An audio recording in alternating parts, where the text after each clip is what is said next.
That's our ride.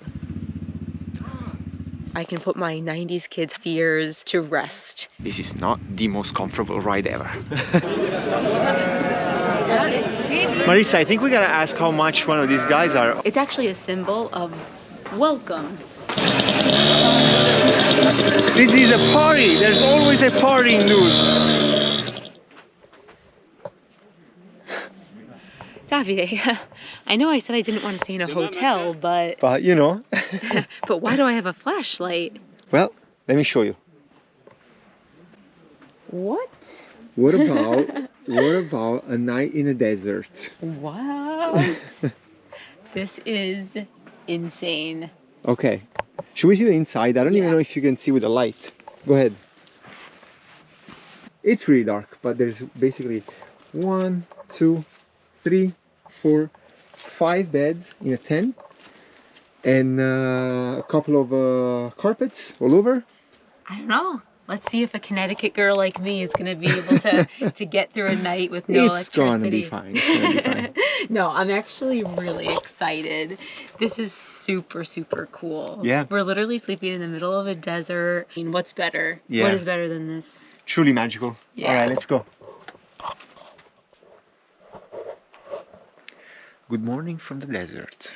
The Sahara Desert, to be more precise. It's 6 o'clock and we're waiting for our ride.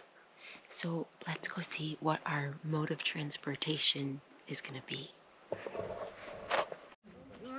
Davide, that's our ride. Let's go!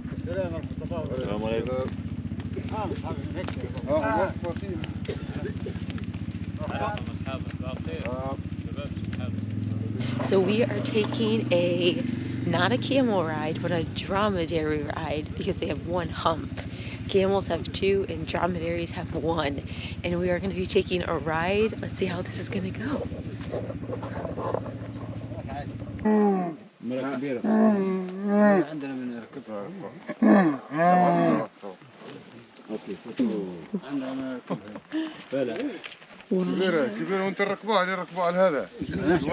How is it up there?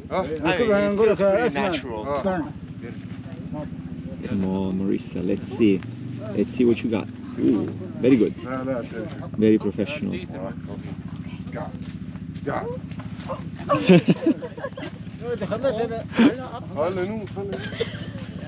Well, I'm just going to take my camel out into the desert now. Bye!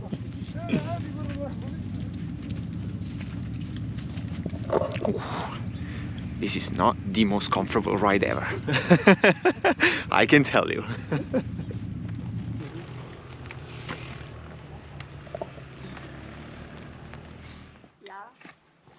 How do we think the ride did? Doesn't want to talk about it. No. Look at that.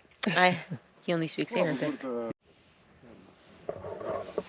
So we woke up at 6, rode a camel into the desert, and now we're watching the sunrise. It's 6:36 and the sun is just starting to come up. One thing that's interesting about the sunrises here in Tunisia is that the sun rises really, really fast. Yeah. Like in probably a minute or 2. These few seconds you've been talking, it's already, you know, coming out, and you can barely see it in video, but it's going fast. It's really cool.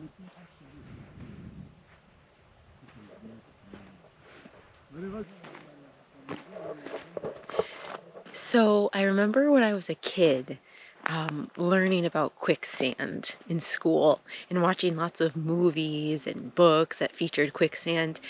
And I grew up in Connecticut, but I remember thinking that my chance of encountering quicksand was incredibly high. Eventually, I realized, okay, it's probably not so high in Connecticut, but other parts of the world, oh my gosh, Africa has to be full of quicksand. But I never thought I'd be here, so I never really worried too much more about it. Now, I'm in the Sahara Desert, and what's the first thing that comes to my mind? Quicksand. What's really interesting that I didn't even know is that your chance of encountering quicksand in the desert is actually pretty low. Sand or quicksand needs to have a water source in order to turn into quicksand. So in the desert where it's really dry and there's not a lot of water, there's not really the opportunity for the sand to turn into quicksand. So I can put my 90s kids' fears to rest and just enjoy this amazing landscape.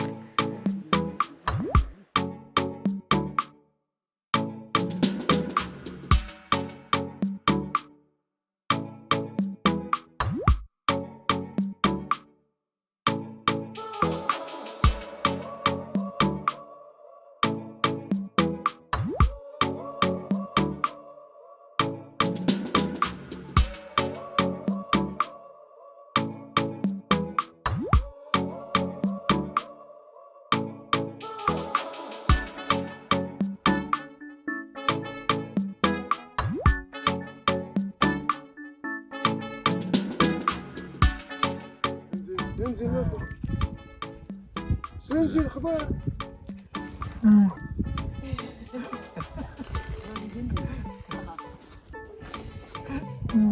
Oh, Marisa, it's like you're a natural.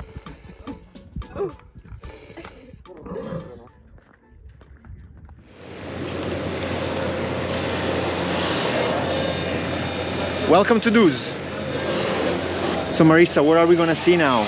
Or what do we think we're going to see? So what I think we're going to see is an animal market.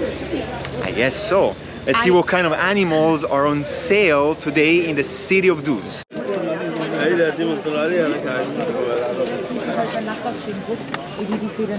Some chicken to start. Yeah.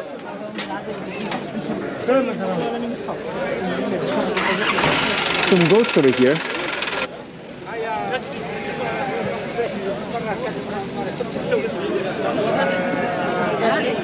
Marisa, I think we gotta ask how much one of these guys are. Oh, there's a small one.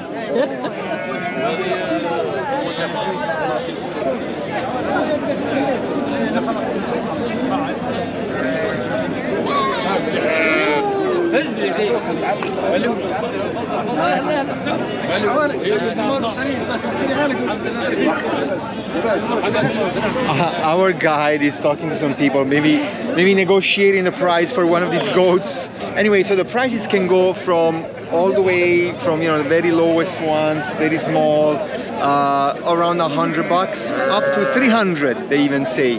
I guess it also depends on the negotiation technique and style that you use, and what you need them for, work or milk or actually meat. They're also cooking meat, probably the freshest meat you can imagine, straight from the source to the cooking area. Marisa, watch out. Let's ask how much it is for one of these. Just Alhamdulillah. Alhamdulillah. I think it's a little more than 300. I think so, because it's a little more than 1,000 dinars. وكبيرة؟ كيف 3 années. More, obviously, because it's 3 years old. So the quality, you know, she's already grown and costs a little more. These are so cute. They're really cute. Swina.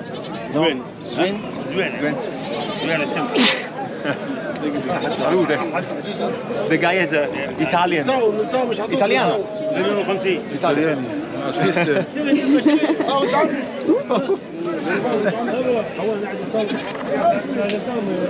شكرا برشا.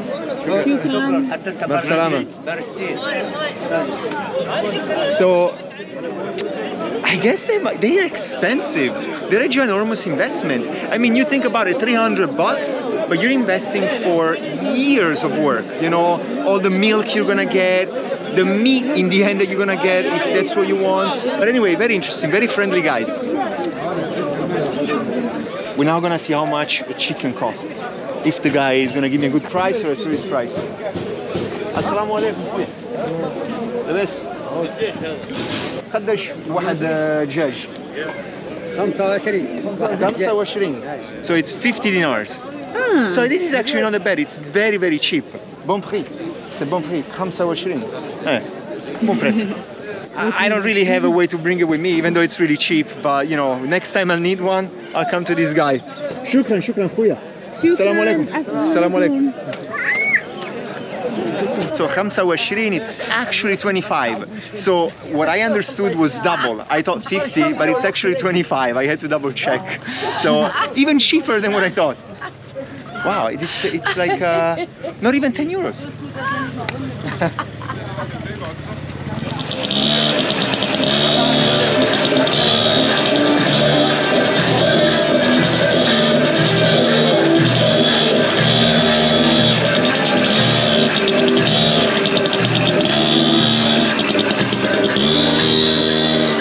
This is a party. There's always a party in Luz. And you can buy literally everything here. You can buy stuff for the house. So here they're selling all kinds of cleaning products, brooms, toothpaste, shampoo, conditioner. So they really have everything at this market for people. This also explains why most of the time when we go to a grocery store here, they seem kind of empty, even though they sometimes have grocery stores that we're familiar with, like Carrefour, Monoprix, and so on and so on. They tend to be empty, missing most of the basic stuff, you know, and you think, what's going on? Where do people get their stuff? They all get it here, from food to products for the house, to clothing, to whatever you need, entertainment, whatever Everything. you need.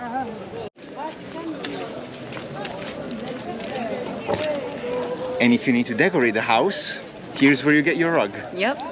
Another thing we learned today from our guide is that a good quality handmade rug should actually cost here in Tunisia around 300 euro, which And is, he said it's actually a good deal which is if you pay that. or even which is about 900 dinar in the local currency. So that's actually a lot of money. But then if you get a fake one, a replica, and you pay 10 euros for that one, he said it's way too much. Good to know when if you're in the market for a Tunisian rug.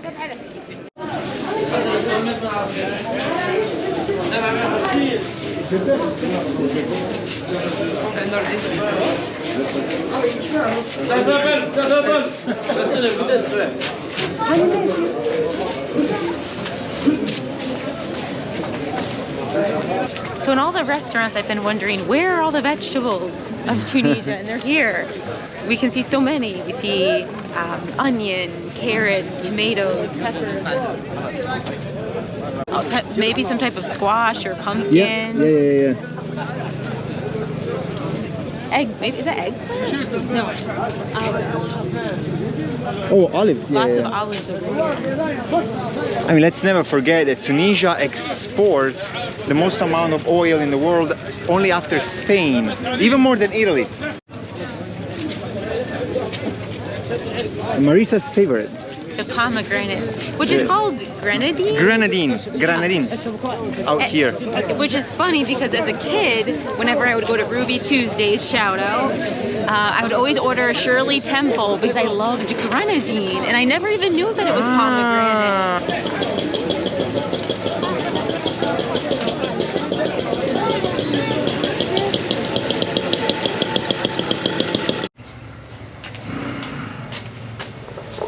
So what looks like just a regular water cooler actually has an amazing story behind, which is connected to this area. It's actually a symbol of welcome.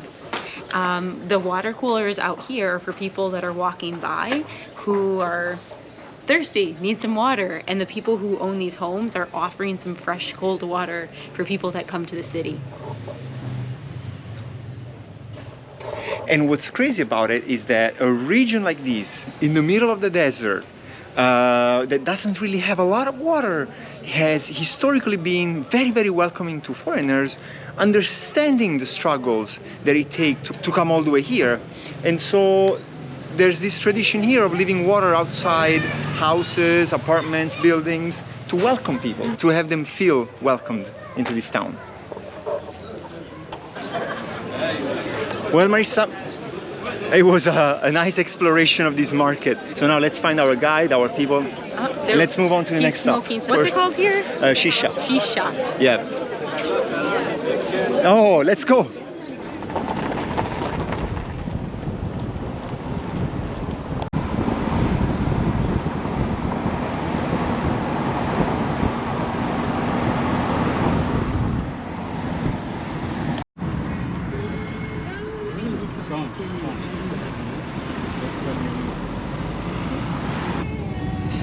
guys on the side of the road, they not only have gas all the way from Libya and then sell it here as gas stations, but some of them even have an exchange currency business going on, and they give better rates than banks. Think about that. I have to admit, they're very creative about coming up with businesses here.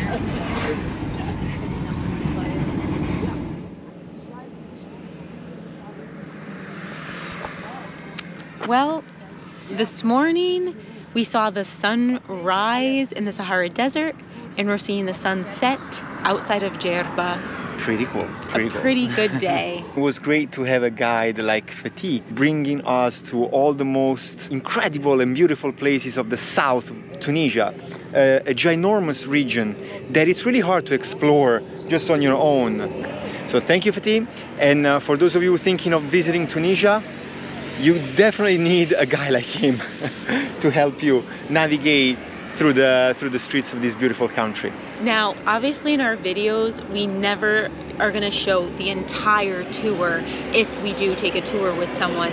And that's because we want to maintain the magic of those moments in the case that you decide to come here and take a tour with Fiti or another tour guide. And also to respect the amazing work that these people put into their tours so that we don't spoil it by just showing it on camera. With that being said, we're going to enjoy the rest of the sunset, and we are signing off from Tunisia for now. Absolutely. Bye. Ciao. Bislama. Bislama. And shout out to the amazing group of women that we were on with this tour. Bye bye. Bye bye. Auf Wiedersehen. Auf Wiedersehen. Auf Wiedersehen.